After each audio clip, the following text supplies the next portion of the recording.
is not underneath of you, there is no berimbolo. One of the most important things to actually defend the berimbolo, which is already not the best case scenario like you talked before, because the best thing is to anticipate, to percept and to anticipate. But let's say the berimbolo is already a reality. Your main concern is to get a safe distance, and to get a safe distance that you will have time to prevent the head to go under. Okay? It's kind of like, if you want to make an analogy, is like that. Okay, if somebody gets a gun and put it on your head to rob you, can you defend? Maybe, but the odds are more that you're going to get shot. Okay? So you will need to actually get the space to avoid the head to go under. Okay? So we're going to go in one of the most, my opinion, ingenious ways to deal with the berimbolo.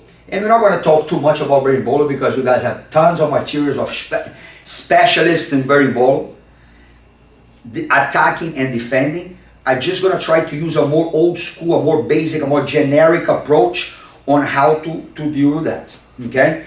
And we'll be doing it with the classical way. When from the De La Riva, the person controls the belt. When they control the belt, they kind of control the hip, and they have the other foot. They dump you down, and then from there they spin under and they get it there. Okay? This is like one of the best things I ever learned about the berimbolo, and I really want to share you guys, because again, even if you don't finish or if you don't pass, you already will take the person out of the element when you do that. Okay? So Lucas, please go down. Hang on the belt. Well, this is not good. Okay? This is already not good. Alright? So, the control on the belt means that he controlled my hip. The hook is already deep. So, I already passed the point of anticipation and perception. So, I have to deal with that. Okay? His head is still far from underneath. And of course, if he doesn't dump me, he can't do anything. So, guys, it's very important here that you do these things, and I would like you to try to do this, to do all that in a simultaneously way at the same time. Because if you do too much one, then 2 hours later the other, that will be tough. Okay? That process of stretching your leg back and pointing out is very important. But you have this to address. Forget about that. You're not going to break that. It's a waste of time. If you try to waste time here, you're already falling. He's underneath of you. Okay? So what I want you to do is this. Elbows in. Stretch and point out. That little process of doing that is huge. Trying to get my shin aligned with his shin or calf. But as you do that, you will come with both hands in here. But now the detail starts to happen. 1, 2. I will need to get my elbow here in between his arm and his leg. So I'm not simply doing this. Okay? I'm doing that. Okay? And then from here, I don't want to overstep. So I want to point my knee to the outside. And then from here, I will actually bump and do that grip that I turn my shoulder inwards to make sure that I delay that. Guys, from here, what I want to do is that I will point the knee out, but more importantly, I'll need to do a step, a back step that is almost kind of like a capoeira move. Once I get rid of this foot on the hip and my elbow is in, I will start to push that leg away and I'll start to go here. But look what happens. He's still holding and my elbow is in. I'm pushing that leg away. Okay? So my knee's coming down. So I don't actually, he's not clearing my knee because I can't. But that's already because of my fault. I let him get too far. And now guys, look. The head.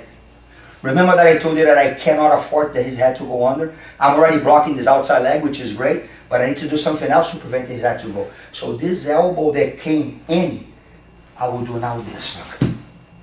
From the inside. So I post here. I don't post here. I post in.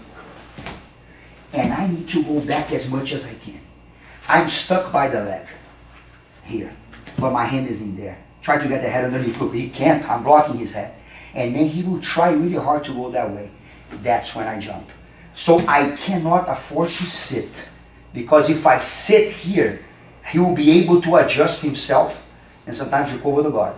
So I need to just go deep enough to come, pull this leg towards me, and as I pull this leg towards me, I do a big jump to the other side. When I do this big jump, keep holding the belt, Lucas.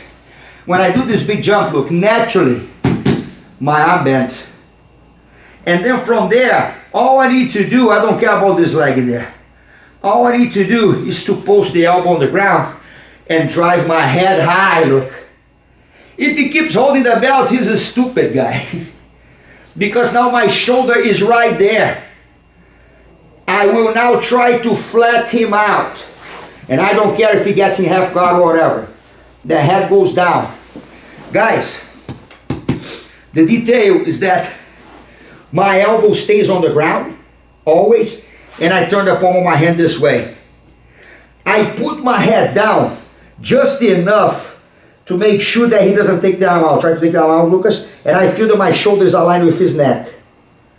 Now, guys, look. I can do all day. I'll show you without the hand how to get the katagatame, the arm triangle, even without the grips. So when I go down, make sure, try to take your head out. He can't. If I put my head up a little bit, and I try now to turn inwards of him, look. I already have a really tight finish. If you feel that this is not enough without the hands to have a good control, hold it like a gable grip and keep your elbow tight. Once you keep the elbow tight, look,